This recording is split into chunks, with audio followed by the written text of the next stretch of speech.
ఎంతో మంది జన్మిస్తున్నారు, వెళ్ళిపోతున్నారు. కానీ కొందరు మాత్రమే కారణ జన్ములు.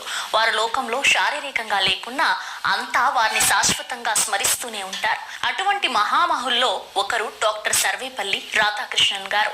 ఆయన అందరిలా జన్మించి స్వశక్తితో అసాధారణ ప్రజ్ఞతో పైకెదిగి పలువురికి మార్గదర్శకంగా తన వృత్తి ధర్మానికి మకుటంగా వెలిగారు. కొడి తెచ్చుకున్న గౌరవం కాక కొలిచి తెచ్చుకున్న గౌరవం వృత్తిరీత్యా, వ్యక్తిత్వ రీత్యా, సంస్కరణ రీత్యా ఆయన్ను వరించింది. ఏ పనిలోనైనా నిబద్ధత కలిగి ఉండాలని ఆయన జీవితం మనకు పాఠం చెప్తుంది. నిచ్చెన ఒకరు వేస్తే ఎక్కడం కాక నిచ్చెన ఆయన చెంతకే వచ్చి ఎక్కమంది. అలా ఆయన తన విఘ్నతతో పదోన్నతిని అందుకున్నారు. శ్రీ సర్వేపల్లి రాధాకృష్ణన్ 1888లో సెప్టెంబర్ 5వ తేదీన తిరుత్తణిలో వీరస్వామయ్య సీతమ్మ దంపతులకు జన్మించారు. తిరుత్తణిలో ప్రాథమిక విద్య సాగింది. బాల్యం నుండే అఖండమైన ఆయన తెలివితేటలు చూసి ఉపాధ్యాయులంతా ముగ్ధులయ్యేవారు.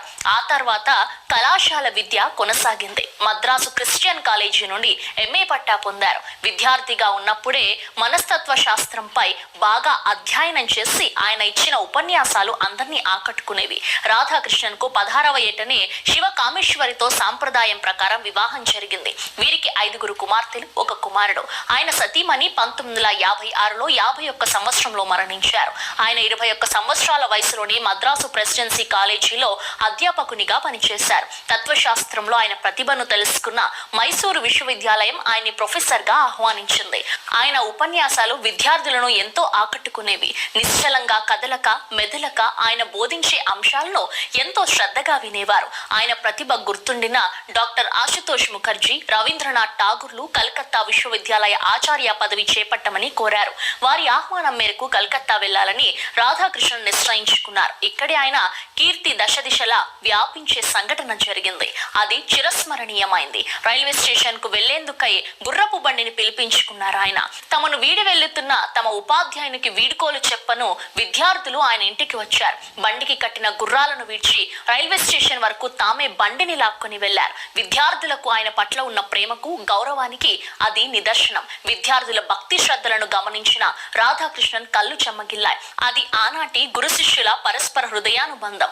ఆ ప్రేమానుబంధం నేడు అసలు కానరాదు. కలకత్తా విశ్వవిద్యాలయంలో ఆచార్యుడిగా ఉన్నప్పుడు ఆయన భారతీయ తత్వశాస్త్రం అన్న గ్రంథం రాశాడు. ఆ గ్రంథం విదేశీ పండితుల ప్రశంసలు అందుకుంది. మీరు ఆక్స్ఫర్డ్ విశ్వవిద్యాలయం నుండి డిగ్రీ తీసుకుని ఉంటే మీకు ఇంకా మరింత గొప్ప పేరు వచ్చేది అని ఒక మిత్రుడు అనగా, దానికి బదులుగా డాక్టర్ రాధాకృష్ణన్, నేను ఆక్స్ఫర్డ్ వెళ్తే అధ్యాపకుడిగా మాత్రమే వెళ్తాను, కానీ విద్యార్థిగా మాత్రం వెళ్ళను అన్నాడు. ఆయనకు అంత దేశభక్తి, స్వదేశీ విద్యాలయాల పట్ల అంత గౌరవం, ఆత్మాభిమానం. అలా అన్న 6 ఏళ్ల తర్వాత ఆక్స్ఫర్డ్ విశ్వవిద్యాలయం వారి ఆహ్వానంపై ప్రాచ్య తత్వశాస్త్రంపై ఉపన్యాసాలు ఇచ్చేందుకు వెళ్లారు. ఇంగ్లాండ్, ఫ్రాన్స్, అమెరికా వంటి విదేశాల్లో ఉపన్యాసములిచ్చి మాతృదేశ కీర్తిని పెంచి వచ్చారు. 1931లోని Radhakrishnan league of nations intellectual cooperation committee సభ్యులుగా ఎన్నుకోబడ్డారు.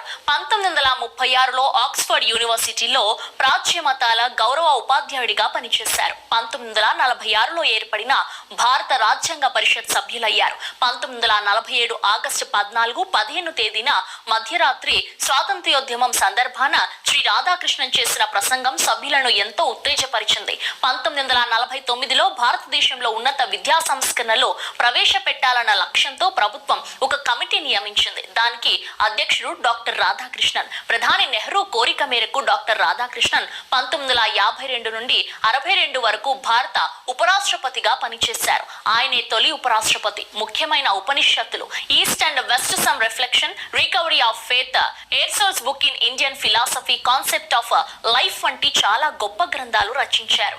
1962లో బాబు రాజేంద్ర ప్రసాద్ రాష్ట్రపతి పదవి నుండి విరమించుకున్నాక తర్వాత రాష్ట్రపతి అయిన డాక్టర్ రాధాకృష్ణన్ 5 ఏళ్ల కాలంలో ఎన్నో దేశాల్లో పర్యటించారు. అసమాన వాగ్దాటితో ప్రాచ్య, పాశ్చాత్య తత్వశాస్త్రాలపై చేసిన ఉపన్యాసాలు అన్ని దేశాల వారిని ఆశ్చర్యపరిచాయి.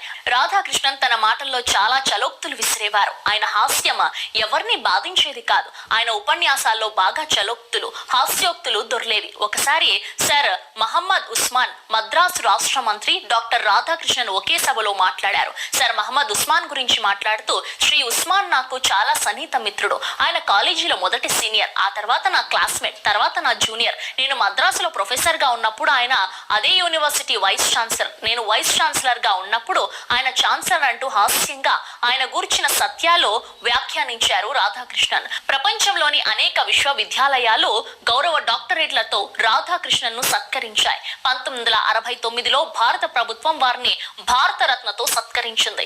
రాధాకృష్ణన్ తన జీవితంలో ఎన్నో ఉన్నత పురస్కారాలు అందుకున్నారు. 1954లో బ్రిటిష్ రాయల్ గౌరవ సభ్యత్వం, ఆర్డర్ ఆఫ్ మెరిట్ ఆయన అందుకున్న పురస్కారాల్లో కొన్ని. 1975లో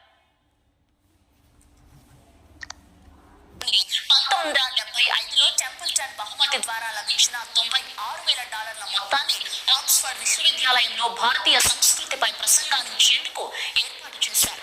రాధాకృష్ణన్ గారు డాక్టర్ కెఎం మున్షి గారితో కలిసి అదనంతో భారతీయ విద్యాభవన్ స్థాపించారు. మహామేధావిగా, గొప్ప వ్యక్తిగా, గొప్ప గ్రంథకర్తగా, తత్వవేత్తగా ప్రపంచ దేశాల గౌరవాలను అందుకున్నారు డాక్టర్ రాధాకృష్ణన్. 1967లో రాష్ట్రపతి పదవి విరమణ చేసిన తర్వాత చివరి రోజు వరకు మద్రాసులోని తమ భవనంలో తాత్విక చింతన చేస్తూ 17/4/1975న పరమపదించారు. రాధాకృష్ణన్ సౌమ్యుడు, విద్యావేత్త, నిరాడంబరుడు, తత్వవేత్త, రాజకీయవేత్త, తెలివైనవాడు. రాధాకృష్ణన్ గారు మన జీవితంలో మంచిని పెంచాలని, ఉత్తమ సమాజాన్ని రూపొందించాలని, మతాన్ని సరిగ్గా అర్థం చేసుకోవాలని బోధించారు. మానవుల్లో మమతానురాగాలను పెంచే దిశగా ప్రపంచం కృషి చేయాలన్నారు. అహింస